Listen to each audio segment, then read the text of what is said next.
راستش من یه آدم کمالگرام، یه آدمی که 650 تا ویدیوی پست نشده داره، یه آدمی که همیشه ایده داره ولی توی اجرا ضعیفه، نقص و تفاوت‌های بقیه رو خیلی راحت میپذیره ولی وقتی نوبت خودش میشه ترسناکترین قضاوتگر زندگیشه.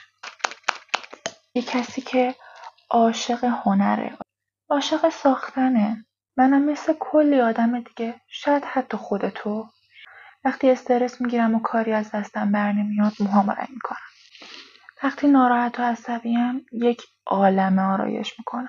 کلی از احساسات و وایب روزم و با رنگ میکاپم بروز میدم. استعداد و افکار و لایق و سلایق خودم دارم و حتی اگر روزی کل دنیا بر علیه من باشه و حتی خانواده‌ای هم نباشه که ازم حمایت کنن، تنها کسی که برای من میمونه خودم.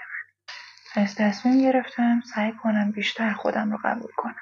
من داشتم سعی میکردم محتوایی بسازم که آدم‌ها بهم بگن که خوشگله، در صورتی که این میکاپ حتی چیزی نیست که منو واقعا خوشحال کنه یا حتی چیزی که بخوام مدام انجامش بدم. و شاید آدمایی که منو از نزدیک میشناسن تعجب کنن که تو خودتو سانسور کردی؟